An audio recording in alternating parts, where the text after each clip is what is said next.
നമസ്കാരം. തൊടുപുഴ നഗരസഭയിലെ അധ്യക്ഷ സ്ഥാനത്തേക്കുള്ള തെരഞ്ഞെടുപ്പിൽ CPM വിജയിച്ചു. അതിൽ പുതുമയൊന്നുമില്ല. പക്ഷേ CPM വിജയിച്ചത് മുസ്ലിം ലീഗിന്റെ പിന്തുണയോടെയാണ് എന്നുള്ള കാര്യം പുതുമയുള്ളതു തന്നെയാണ്. തൊടുപുഴ നഗരസഭാധ്യക്ഷനായിരുന്ന സനീഷ് ജോർജ് കൈക്കൂലി കേസിൽ പ്രതിയായതോടെ രാജിവെച്ചിരുന്നു. ഈ ഒഴിവിലേക്ക് അധ്യക്ഷനെ തെരഞ്ഞെടുക്കാനാണ് ഇപ്പോൾ തെരഞ്ഞെടുപ്പ് നടന്നത്. കൗൺസിലിൽ 13 പേരുടെ അംഗബലമുള്ള UDF-ൽ നിന്ന് അധ്യക്ഷനുണ്ടാകും എന്നായിരുന്നു എല്ലാവരുടെയും പ്രതീക്ഷ.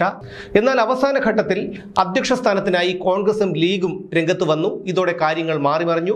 അധ്യക്ഷ സ്ഥാനത്തിന് വേണ്ടിയുള്ള ചർച്ച ഫലം കാണാതെ വന്നതോടെയാണ് ലീഗിന്റെ 5 കൗൺസിലർമാർ CPM-ന് വോട്ട് ചെയ്തത്.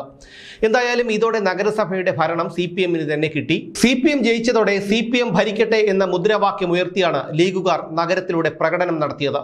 നമ്മുടെ വിഷയം അതല്ല. ബംഗ്ലാദേശിലെ ഷെയ്ഖ് ഹസീനയുടെ പതനമാണോ ലീഗിലെ ചിലരെ മത്തുപിടിപ്പിച്ചിരിക്കുന്നത് എന്നുള്ളതാണ്. ഇന്ത്യ നിലനിൽക്കരുത് എന്നാഗ്രഹിക്കുന്നവരിൽ ചിലരെങ്കിലും ലീഗിലുണ്ടെന്ന് തോന്നിപ്പോകുന്നു. സ്വാഭാവികമായും UDF-ന് കിട്ടേണ്ടിയിരുന്ന അധ്യക്ഷ സ്ഥാനമാണ് CPM കൊണ്ടുപോയത്. അധികാരത്തിനു വേണ്ടി ആരുമായും കൂട്ടുകൂടാനും എന്ത് നാറിയ കളി കളിക്കാനും മടിയില്ലാത്തവരാണ് CPM-കാരെന്ന് നമുക്കറിയാം. അപ്പോൾ CPM-കാരുടെ നിലപാടിൽ അത്ഭുതമൊന്നുമില്ല. പെട്ടെന്നൊരു വികാര വിക്ഷോഭത്തിന്റെ പുറത്തല്ല ലീഗുകാർ CPM-ന് വോട്ട് ചെയ്തത്. അത് സജീവമായിരുന്ന അന്തർധാരകളുടെ തീരുമാനമനുസരിച്ച് തന്നെയാണ്.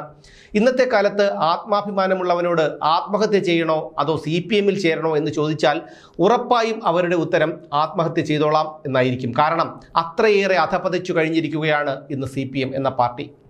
ഈ ഒരു ആവർത്തനം വരുന്ന നിയമസഭാ തിരഞ്ഞെടുപ്പിലും സംഭവിച്ചുകൂടുന്നില്ല. കോൺഗ്രസിലെ തമ്മിലടി ഇതുവരെ തീർന്നിട്ടില്ല. അതുകൊണ്ട് തന്നെ അടുത്ത തവണയും UDF-ന് ഭരണം കിട്ടുമോ എന്നുള്ള കാര്യത്തിൽ യാതൊരു ഉറപ്പുമില്ല. അപ്പോൾ പിന്നെ UDF-ൽ കടിച്ചു തൂങ്ങി നിന്നിട്ട് കാര്യവുമില്ല. പിന്നെയുള്ള വഴി LDF-ലേക്ക് പോകുക എന്നുള്ളതാണ്. ചത്തതിനൊക്കുമേ ജീവിച്ചിരിക്കലും എന്നതുപോലെ UDF-ൽ തുടരുന്നതിനേക്കാൾ ഭേദം ഇത്തിരി നാണം കെട്ടാലും വേണ്ടില്ല LDF-ലേക്ക് പോകാം എന്ന് ലീഗ് കരുതിയാലും അത്ഭുതപ്പെടേണ്ടതില്ല. കാരണം ജനങ്ങളെയോ നാടിനെയോ സേവിക്കാനല്ലല്ലോ രാഷ്ട്രീയക്കാരൻ്റെ കുപ്പായവുമിട്ട് കുടുംബത്തിൽ നിന്ന് ഇറങ്ങിയത്. അങ്ങനെ ഇറങ്ങിയിട്ടുണ്ടെങ്കിൽ അതെവിടെയെങ്കിലും എത്താൻ വേണ്ടി തന്നെയാണ്, അതായത് പണത്തിനും അധികാരത്തിനും വേണ്ടി തന്നെയാണ് എന്നർത്ഥം. അപ്പോൾ പിന്നെ ഇടതായാലെന്ത് വലതായാലെന്ത്? ഇത് ലീഗുകാരുടെ മാത്രം കാര്യമല്ല. ഏതൊരാൾ രാഷ്ട്രീയത്തിൽ ഇറങ്ങിയോ ഇതുതന്നെയാണ് ലക്ഷ്യം. കഴിഞ്ഞ നിയമസഭാ തെരഞ്ഞെടുപ്പിൽ നേമമണ്ഡലത്തിൽ BJP-യിലെ സിറ്റിംഗ് MLA ആയ O. രാജഗോപാലിനെ V. ശിവൻകുട്ടി തോൽപ്പിച്ചത് SDPI-യുടെ വോട്ടുകൾ കൂടി നേടിയാണ്. ഇക്കാര്യം തെരഞ്ഞെടുപ്പ് ഫലമറിഞ്ഞ് മണിക്കൂറുകൾക്കകം തന്നെ SDPI ജില്ലാ പ്രസിഡന്റ് സിയാദ് കണ്ടല മാധ്യമങ്ങൾക്ക് മുന്നിൽ പറഞ്ഞിട്ടുള്ളതുമാണ്.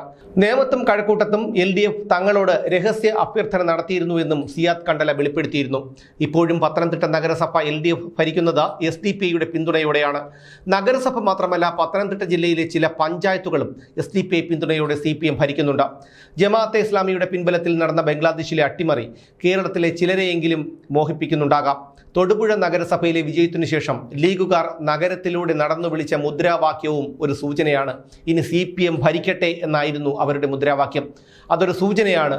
വരുന്ന നിയമസഭാ തെരഞ്ഞെടുപ്പിൽ ലീഗ് കോൺഗ്രസിനും കേരളത്തിലെ പൊതുസമൂഹത്തിനും നൽകുന്ന സൂചന.